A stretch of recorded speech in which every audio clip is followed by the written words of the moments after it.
नमस्कार सभी साथियों को स्वागत करता हूं सभी का इस YouTube चैनल पर। मित्रों, आज हम बाल विकास व शिक्षा शास्त्र का पेपर नंबर 13 हल करने वाले हैं। संपूर्ण सिलेबस से साइकोलॉजी के आपको 30 प्रश्न देखने को मिलेंगे, जो कि प्री रीट का जो एग्ज़ाम है उसके लिए REET mains, first grade, second grade, CTET और अन्य सभी शिक्षक भर्तियों के लिए बेहद उपयोगी रहेगा साथियों। तो चलिए शुरू करेंगे आज के इस वीडियो को। एक एक प्रश्न को अच्छी तरह से देखेंगे। पहला प्रश्न है आपके, आत्मीयता संबंधी आवश्यकताओं को तुष्ट करने के बाद पूरा किया जाता है कौन सी आवश्यकता को? शारीरिक आवश्यकता को, सम्मान की आवश्यकता को, सुरक्षा की आवश्यकता को या आत्म गौरव की आवश्यकता को? तो देखो, आपने देखा होगा कि सबसे पहले व्यक्ति की जो शारीरिक आवश्यकताएं हैं उसकी पूर्ति की जाती है। इसके बाद में सुरक्षा की आवश्यकता की पूर्ति की जाती है। इसके बाद में प्रेम की आवश्यकता की पूर्ति की जाती है, और प्रेम का मतलब आत्मीयता से लिया जाता है। और इसके बाद में जिस आवश्यकता की पूर्ति की जाती है वो कौन सी है साथियों? सम्मान की आवश्यकता। और लास्ट में कौन सी आवश्यकता आती है? आत्मगौरव की, मेस्लो का जो सिद्धांत है उसके अनुसार। तो आपके पहले प्रश्न का जो दूसरा विकल्प है यह आपका सही उत्तर है। प्रश्न संख्या 2 की ओर बढ़ेंगे। दूसरा प्रश्न है, बहुबुद्धि सिद्धांत के जनक कौन है? वाइगोत्स्की, बिने या फिर गार्डनर अथवा ब्रूनर? 4 विकल्प है ये। अब इनमें से अगर हम बात करें बहुबुद्धि सिद्धांत के बारे में, तो बहुबुद्धि का जो सिद्धांत है किसके द्वारा दिया गया था साथियों? हार्वर्ड गार्डनर ने बहुबुद्धि सिद्धांत दिया था। तीसरा विकल्प आपके दूसरे प्रश्न का सही आंसर है। प्रश्न संख्या 3 की ओर बढ़ेंगे। देखिएगा तीसरे प्रश्न को, मनस्तापी बालकों की समस्या नहीं है कि इनकी सीखने की धीमी गति होती है, इनमें शारीरिक दोष पाया जाता है, इनमें मौलिकता पाई जाती है, या अमूर्त चिंतन का अभाव होता है। तो जो मनस्तापी बालकों की समस्या नहीं है, अगर हम समस्याओं को देखें तो बिल्कुल सीखने की गति धीमी, ये भी एक समस्या है। अमूर्त चिंतन का अभाव है, मतलब जो चीज़ सामने नहीं है उसके बारे में चिंतन नहीं कर पाते हैं, तो ये भी एक समस्या है। शारीरिक दोष भी इसमें हो सकता है, ये भी एक समस्या है। लेकिन साथियों, मौलिकता ये कोई समस्या नहीं है। अतः प्रश्न संख्या 3 में आपके तीसरा ही विकल्प सही रहेगा। प्रश्न संख्या 4 की ओर बढ़ेंगे मित्रों। चौथा प्रश्न देखेंगे, लेकिन उससे पहले आपको बता दूं कि कुछ दिनों से, पिछले 5-6 दिनों से मैं वीडियो नहीं डाल पा रहा था, और ना ही एप्लीकेशन पर जो कोर्स है उसमें कोई टेस्ट डाल पाया था। किंतु आज से आपके वापस यहाँ पर यूट्यूब पर भी वीडियो आएंगे रोज डेली। और साथ में आज से ही आपके जो टेस्ट सीरीज जो चल रही है उसमें भी आपको रेगुलर टेस्ट को जो टेस्ट है वो देखने को मिल जाएंगे, लेवल 1 के लिए भी और लेवल 2 के लिए भी। जो पात्रता वाली जो परीक्षा है उसके लिए जो कोर्स लॉन्च कर रखा है study with PN Lodha application पर, उसकी बोल रहा हूँ मैं। ऐप डाउनलोड लिंक मैंने कमेंट बॉक्स में दे रखा है, वहां से आप ऐप को डाउनलोड करके और कोर्स को ज्वाइन कर सकते हो साथियों। चौथा प्रश्न देखेंगे, डेलीरियम ट्रेमेंस होता है भांग का लंबे समय तक नशा करने से, अफीम का लंबे समय तक नशा करने से, शराब का लंबे समय तक नशा करने से, या ड्रग्स का लंबे समय तक नशा करने से? तो देखो, जो डेलीरियम ट्रेमेंस है ये एक प्रकार से एक बीमारी है साथियों। अगर कोई व्यक्ति शराब का लंबे समय तक नशा करता है और फिर वो शराब को छोड़ना चाहता है, तो उसके दुष्परिणाम तो क्या, उसके कारण जो शरीर उस चीज का आदी हो चुका था उसके कारण फिर व्यक्ति के शरीर में कुछ लक्षण दिखने लग जाते हैं, जैसे हाथ कपकपाना या पागल होना। इस प्रकार मतलब कई सारे लक्षण होते हैं, इन्हीं को कहा जाता है डेलीरियम ट्रेमेंस। तीसरा विकल्प आपके प्रश्न संख्या 4 का सही उत्तर है। प्रश्न संख्या 5 की ओर बढ़ेंगे। देखिएगा पांचवा प्रश्न, कल्पना की अधिकता के कारण दिवा स्वप्न देखने वालों को कहते हैं? समायोजित व्यक्ति, कुसमायोजित व्यक्ति, बुद्धिमान व्यक्ति और कोई नहीं। तो कोई नहीं को तो आप हटा दीजिए। अगर हम बात करेंगे कल्पना की अधिकता के कारण दिवा स्वप्न देखने वालों को, दिवा स्वप्न, ठीक है, डे ड्रीमिंग, तो साथियों इनको किस नाम से जाना जाता है? और इनको समायोजित व्यक्ति नहीं कह सकते हो, क्योंकि कल्पना की अधिकता के कारण आप दिवा स्वप्न देख रहे हो, इसको कुसमायोजित व्यक्ति कहा जा सकता है। बिल्कुल दूसरा विकल्प आपके प्रश्न संख्या 5 का सही आंसर है। प्रश्न संख्या 6 की ओर बढ़ेंगे। समायोजन नहीं कर पाने का कारण है द्वंद्व, तनाव, कुंठा और सभी। तो देखो, समायोजन नहीं कर पाने का कारण क्या है? द्वंद्व के कारण भी व्यक्ति समायोजन नहीं कर पाते हैं, तनाव के कारण भी और कुंठा के कारण भी, मतलब ये सभी जो है ये समायोजन नहीं कर पाने का कारण है। तो उपयुक्त सभी वाला जो चौथा विकल्प है छठे प्रश्न का आंसर होगा। प्रश्न संख्या 7 की तरफ बढ़ते हैं। निम्न में से अभिप्रेरणा का मूल तत्व नहीं है। आवश्यकता, प्रेरणोद, उपलब्धि और प्रोत्साहन अथवा लक्ष्य। इनमें से अभिप्रेरणा का कौन सा मूल तत्व नहीं है? तो अभिप्रेरणा के मूल तत्वों की संख्या होती है 3। आवश्यकता भी है, प्रणोद जिसको अंतर्नोद के नाम से भी जाना जाता है मित्रों, ये भी है, और तीसरा है प्रोत्साहन अथवा लक्ष्य। उपलब्धि जो है ये अभिप्रेरणा का मूल तत्व नहीं है। अतः 7वें प्रश्न का आपके तीसरा विकल्प सही है। प्रश्न संख्या 8 की ओर बढ़ेंगे। देखिएगा 8वें प्रश्न को, स्वलीन चिंतन में अभिव्यक्ति होती है किसकी? अभिप्रेरणा की, भाषा की, काल्पनिक विचारों व इच्छाओं की और वास्तविक स्थिति की। तो देखो जो स्वलीन चिंतन होता है, स्वलीन चिंतन के नाम से भी इसको जाना जाता है, इसमें व्यक्ति काल्पनिक विचारों और इच्छा, जो काल्पनिक इच्छाएं होती है, व्यक्ति की जो इच्छाएं हैं, काल्पनिक विचार है, इनकी अभिव्यक्ति करता है स्वलीन चिंतन में कि काश मेरे पास ऐसा हो जाए, ऐसा हो जाए, इत्यादि इत्यादि। तीसरा विकल्प आपके प्रश्न संख्या 8 का सही आंसर है। प्रश्न संख्या 9, संवेग व्यक्ति की उत्तेजित दशा है, यह कथन है वुडवर्थ का, क्रो एंड क्रो का, किम्बल यंग का या वैलेंटाइन का। तो देखो संवेग व्यक्ति की उत्तेजित दशा है, संवेगों से संबंधित ये जो परिभाषा दी गई है किसके द्वारा दी गई है? वुडवर्थ के द्वारा दी गई है। तो फिर ये कथन आपके बिल्कुल पहला विकल्प जो वुडवर्थ वाला है यही आपका आंसर होगा। प्रश्न संख्या 10 पूछ रहा है, संवेग की विशेषता नहीं है तीव्रता, स्थानांतरण, स्थानांतरण है ना, थोड़ी यहाँ पर टाइपिंग मिस्टेक है, स्थानांतरण में, क्रिया की प्रवृत्ति नहीं और व्यवहार में परिवर्तन।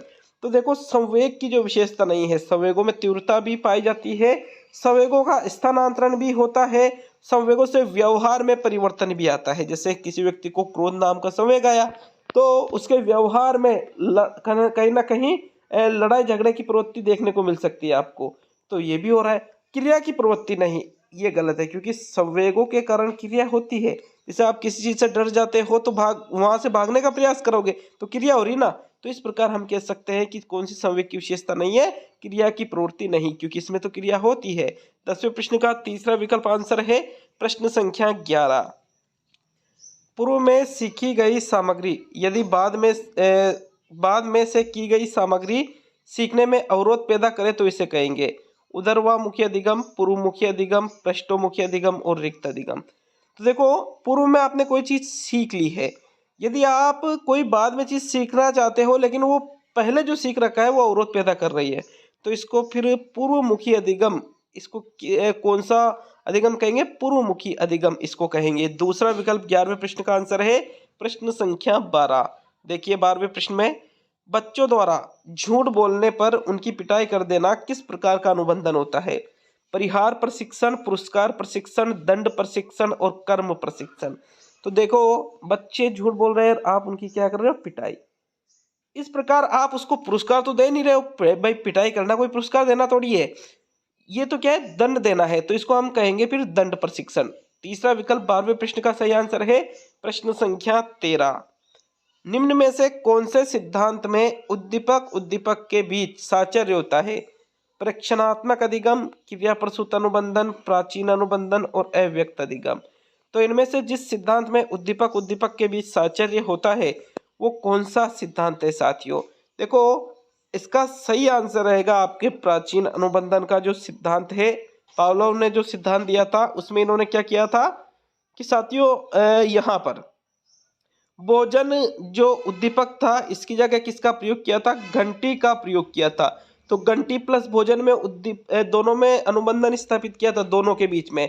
तो साथियों उद्दीपक उद्दीपक के बीच साचर्य हो रहा था दोनों में, इस वजह से प्राचीन अनुबंधन इसका बिल्कुल सही आंसर है। 13वें प्रश्न का तीसरा विकल्प सही उत्तर होगा। प्रश्न संख्या 14 है, संरचनावादी संप्रदाय के प्रवर्तक कौन है? विलियम मैकडूगल, टोलमैन, मैक्स वर्दी में टाइपिंग मिस्टेक, ये मैक्स वर्दीमर है ये, है ना, और विलियम वुंट। तो साथियों संरचनावादी संप्रदाय जो है इसके प्रवर्तक या इसके जो जनक है, संरचनावादी संप्रदाय का जो निर्माण है ये विलियम वुंट ने किया था। किन्होंने किया था? विलियम वुंट ने। आपके प्रश्न संख्या 14 का चौथा विकल्प सही है।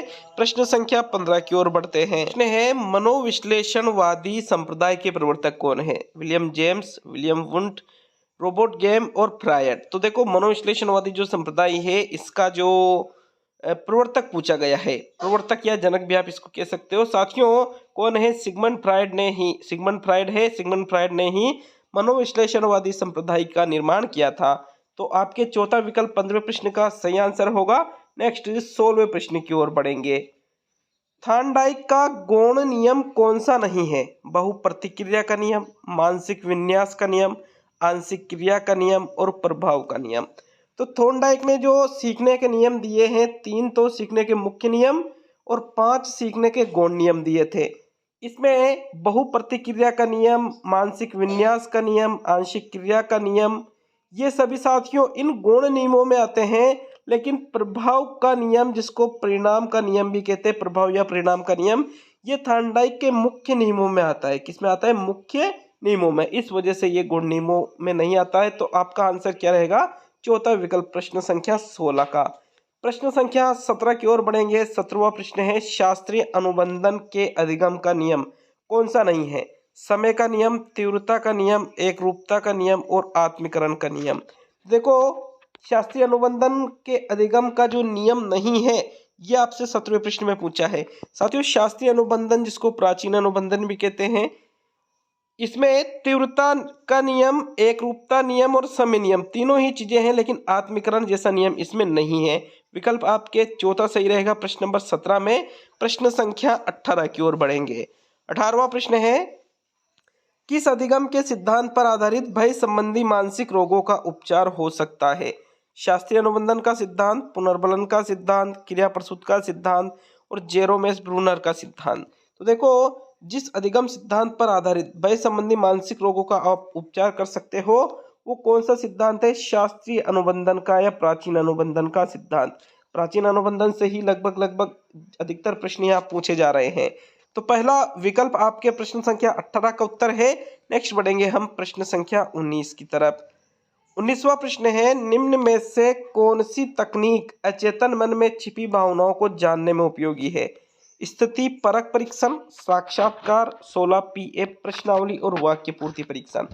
तो इनमें से जो अचेतन मन में छिपी भावनाओं को जानने में उपयोगी है, अचेतन मन हमारा जो 9/10 कुल मन का कितना होता है? 9/10 या 90%। साथियों अधिकतर बातें हमारे यहीं रहती है, जिन बातों को हम दबा देते हैं, भूल जाते हैं, वो कौन से मन में चली जाती है? अचेतन मन में। और अचेतन मन की बातों को जानने के लिए हमें प्रक्षेपी परीक्षणों का प्रयोग करना पड़ता है। कौन सा? प्रक्षेपी परीक्षणों का।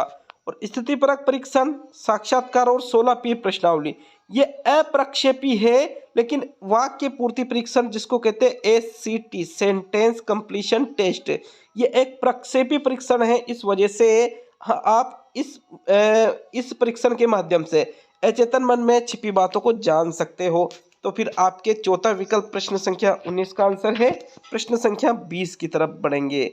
20वां प्रश्न है निम्न में से कौन सी व्यक्तित्व मापन की व्यवहारात्मक विश्लेषण विधि नहीं है? साक्षात्कार, स्थिति परक परीक्षण, रोर्शा परीक्षण और प्रेक्षण। तो देखो व्यक्तित्व मापन की व्यवहारात्मक विश्लेषण विधि नहीं है। कौन सी नहीं है इनमें से? साक्षात्कार इंटरव्यू, स्थिति परक परीक्षण सिचुएशनल टेस्ट जो है, और प्रेक्षण मतलब ऑब्जर्वेशन जो हम करते हैं, अवलोकन जो करते हैं वो, ठीक है, वो होता है प्रेक्षण। और एक होता है प्रक्षेपण। प्रेक्षण में और प्रक्षेपण में बहुत अंतर है साथियों। प्रक्षेपण में तो हम चीजें बिल्कुल बदल जाती है, प्रेक्षण का मतलब तो अवलोकन से लिया जाता है, और प्रक्षेपण में व्यक्ति के अचेतन मन की बातों को हम जानते हैं। और ये जो रोर्शा परीक्षण है ये एक प्रक्षेपी विधि है। कौन सी विधि है ये? प्रक्षेपी या प्रक्षेपण वाली विधि है। प्रेक्षण और प्रक्षेपण दोनों अलग अलग शब्द है। तो फिर आपके प्रश्न संख्या 20 का तीसरा विकल्प सही रहेगा। 21वें प्रश्न की ओर बढ़ेंगे। 21वां प्रश्न रोर्शा शाही धब्बा परीक्षण किस श्रेणी में आता है? व्यवहारात्मक विश्लेषण, स्व प्रतिवेदन मापक, स्थिति परक परीक्षण, प्रक्षेपी तकनीक। तो देखो भाई अभी मैंने ये इसका आंसर तो पिछले प्रश्न में ही बता दिया था कि रोर्शा शाही धब्बा परीक्षण जो है ये एक प्रक्षेपी विधि है। दूसरा विकल्प आपके प्रश्न संख्या 21 का सही आंसर है। नेक्स्ट प्रश्न नंबर 22 को देख लेते हैं। बुलीमिया है, क्या है बुलीमिया? अवधान विकृति मतलब ध्यान केंद्रण विकृति, भोजन ग्रहण विकृति, पठन विकृति और गणन विकृति। तो बुलीमिया जो है ये एक क्या है साथियों? भोजन ग्रहण विकृति है। क्या है ये? भोजन ग्रहण संबंधी विकार है बुलीमिया। विकल्प 2 आपके प्रश्न संख्या 22 का सही उत्तर है। नेक्स्ट 23 पूछ रहा है, परीक्षण विधि के जनक है केटल, मैकडूगल, वाटसन और विलियम वुंड। इनमें से किनके द्वारा परीक्षण विधि का निर्माण किया गया था? कौन परीक्षण विधि के जनक है? तो विलियम वुंड ही परीक्षण विधि के जनक है। चौथा विकल्प आपके 23वें प्रश्न का सही आंसर होगा। प्रश्न संख्या 24 की ओर बढ़ेंगे। 24 है, व्यक्ति स्वयं अपनी मानसिक क्रियाओं का अध्ययन कौन सी विधि से करता है? मनोविश्लेषणात्मक विधि से, प्रश्नावली विधि से, अंतर्दर्शन विधि से या समाजमिति विधि से? तो व्यक्ति स्वयं अपनी मानसिक क्रियाओं का अध्ययन स्वयं कर रहा है, दूसरा नहीं कर रहा है। तो प्रश्नावली विधि में भी दूसरा करता है, मनोविश्लेषणवादी विधि में भी दूसरा करता है और समाजमिति विधि जो विधि है इसमें भी दूसरा अध्ययन करता है। लेकिन साथियों अंतर्दर्शन विधि जो है इसमें खुद व्यक्ति के द्वारा ही अपनी मानसिक क्रियाओं का अध्ययन किया जाता है अंतर्दर्शन विधि में। तीसरा विकल्प आपके 24वें प्रश्न का सही उत्तर है। प्रश्न संख्या 25, समाजमिति विधि के जनक कौन है इनमें से? वुडवर्थ, जेकब एल मोरेनो, टीचनर और विलियम जेम्स। तो इनमें से जिनके द्वारा समाजमिति विधि का निर्माण किया गया, किनके द्वारा किया गया था? जेकब एल मोरेनो के द्वारा ही समाजमिति विधि का निर्माण किया गया था। तो दूसरा विकल्प आपके 25 का सही उत्तर होगा। नेक्स्ट 26 की ओर बढ़ेंगे मित्रों। 26वां प्रश्न पूछ रहा है, निम्न में से कौन सी पूर्व बाल्यावस्था की विशेषता नहीं है? खेलने की अवस्था, दल या समूह में रहने की अवस्था, अनुकरण करने की अवस्था या प्रश्न करने की अवस्था। तो देखो जो पूर्व बाल्यावस्था की विशेषता नहीं है। पूर्व बाल्यावस्था का मतलब क्या हुआ? बाल्यावस्था के आने से पहले वाला समय, जिसको आप उत्तर शैशवावस्था भी कह सकते हो। पूर्व बाल्यावस्था को आप उत्तर शैशवावस्था के नाम से भी जान सकते हो। और उत्तर शैशवावस्था में बालक प्रश्न भी करता है, खेलता भी है और अनुकरण भी करता है। लेकिन दल या समूह में रहने की अवस्था पूर्व बाल्यावस्था नहीं है, बल्कि दल या समूह में रहने की जो अवस्था है ये तो उत्तर बाल्यावस्था है। कौन सी? उत्तर बाल्यावस्था या मध्य बाल्यावस्था के अंतर्गत भी ये आ जाता है। इस वजह से दूसरा विकल्प आपके प्रश्न संख्या 26 का सही आंसर होगा। 27 की ओर बढ़ेंगे। अच्छा लगे वीडियो को लाइक जरूर करिएगा साथियों, और चैनल पर नए हो तो चैनल को सब्सक्राइब करके जाइएगा। उपलब्धि आवश्यकता किस प्रकार का अभिप्रेरक है? जैविक, प्राथमिक, सामाजिक और स्वाभाविक। तो उपलब्धि आवश्यकता जो है ये जैविक, प्राथमिक या स्वाभाविक नहीं है, बल्कि उपलब्धि आवश्यकता किस प्रकार का अभिप्रेरक है? एक सामाजिक अभिप्रेरक है। तीसरा विकल्प 27 में सही है। 28 की ओर बढ़ेंगे।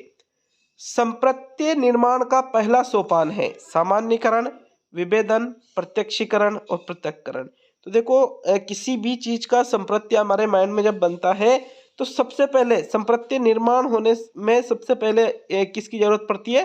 प्रत्यक्षीकरण की, मतलब उस चीज को देखने की। विकल्प 3 आपके प्रश्न संख्या 28 का उत्तर है। अब बढ़ेंगे हम सेकंड लास्ट प्रश्न की ओर। 29वां प्रश्न पूछ रहा है, निम्न में से कौन सी तकनीक प्रक्षेपण तकनीक नहीं है? प्रक्षेपण या प्रक्षेपी भी आप इसको बोल सकते हो। खेल तकनीक, शब्द साहचर्य परीक्षण, चित्र साहचर्य परीक्षण और व्यक्तिगत अध्ययन। तो इनमें से जो प्रक्षेपी तकनीक नहीं है, शब्द साहचर्य परीक्षण WAT ये भी प्रक्षेपी है, चित्र साहचर्य परीक्षण ये भी प्रक्षेपी है और खेल तकनीक भी प्रक्षेपी है, लेकिन व्यक्तिगत अध्ययन प्रक्षेपी तकनीकों में नहीं आती है। 30वें प्रश्न का चौथा विकल्प सही रहेगा। अब अंतिम प्रश्न देख लेते हैं। 30वां प्रश्न पूछ रहा है, अधिगम निर्योग्यता का लक्षण है भागने की प्रवृत्ति होना, अशांत, विध्वंसक व ऊर्जावान होना, ध्यान केंद्रण बाधा और अभिप्रेरणा का अभाव। तो जो अधिगम निर्योग्यता का लक्षण है वो आपको प्रश्न संख्या 30 में बताना है। मित्रों अगर हम देखें तो अधिगम निर्योग्यता का लक्षण इनमें से कौन सा है? ध्यान केंद्रण बाधा। तीसरा विकल्प आपके प्रश्न संख्या 30 का सही उत्तर है। कंप्लीट होता है आज का ये वीडियो। और इस प्रकार हमने मनोविज्ञान के टोटल 13 टेस्ट यूट्यूब पर जो नई शिक्षक भर्ती है इसके लिए हल कर लिए हैं। बहुत बहुत धन्यवाद सभी का। मिलते हैं जल्दी अगले वीडियो में।